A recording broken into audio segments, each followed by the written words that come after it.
Welcome back, guys. In this lesson, we're going to be configuring our CORS policy. Now, CORS is an acronym for Cross Origin Resource Sharing. And this is just a mechanism that allows you to allow or restrict the sharing of resources across domains. So let me say that in a bit more English. When somebody who is not on your network tries to access your API, by default, your API is going to reject that access request. All right.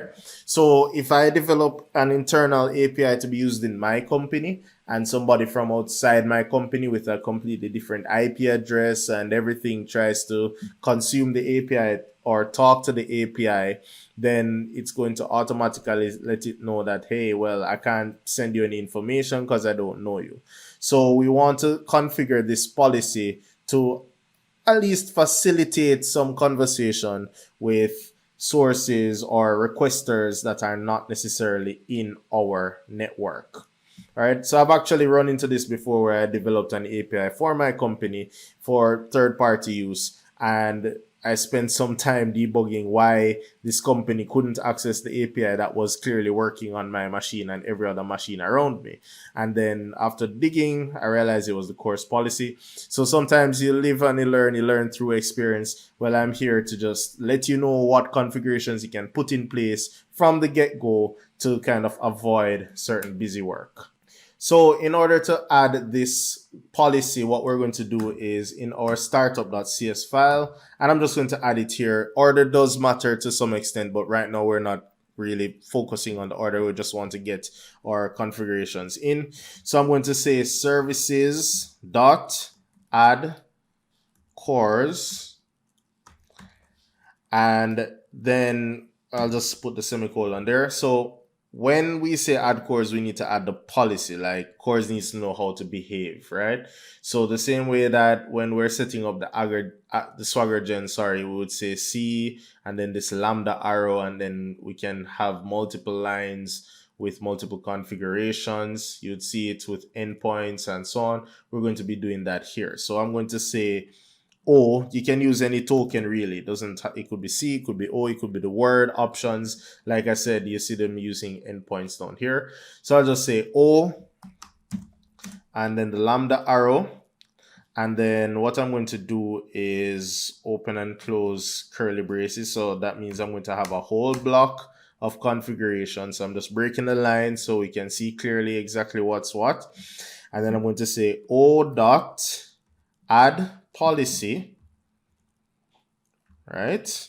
So I'm adding a policy, then I have to give it a name. So first parameter is the name. I'll just call it CORS policy.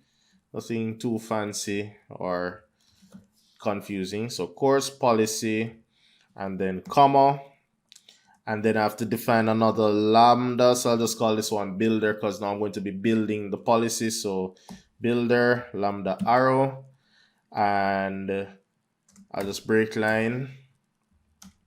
So I'm going to say builder dot allow any. So here are all the options before I start setting them. These are all the options.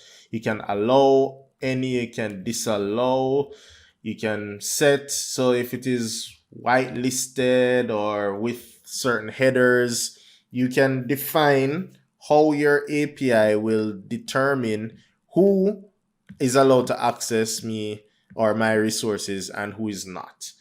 For now, for educational purposes, because later on maybe we can look at the securing of it and how we mix and match. But then once again, context is everything. If you're developing an API for internet and third-party use, then you can't be too strict with the API if ever and anybody should be able to get on. Otherwise, you're going to have an administrative overhead of trying to figure out who is who all the time. So I'm just going to say allow any origin, and I'm just going to chain along, allow any method, meaning they can access every method every endpoint that is defined here. And then I'm going to say allow any header, allow any header, right? And then I'll close the brace for the policy and then use semicolon. So that's my CORS policy that I've defined. So I'm just allowing every And anybody, once you're coming to access my API, you can go ahead and use the resources. Once again, context is everything. That will determine how strict you are with your course policy.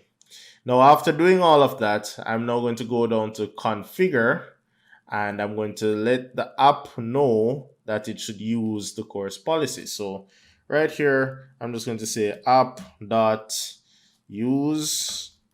course. There we go.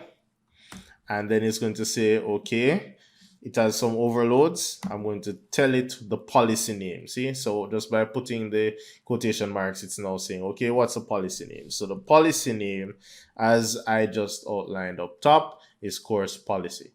So maybe you could make it a bit more informative. You could say allow all, right? Because that's all it's really doing. This policy is allowing all. So I'm going to say use the policy that says allow all, right? So that's what the course policy is really for. So in this situation, we're not going to fully see the benefit of it. But then if you've done any other project where you have the API and then you have an entirely different project, which is the client project, which means it is being broadcast at a different IP address than our port, than the current API project, once they try to talk, that will not work until you have this policy in place.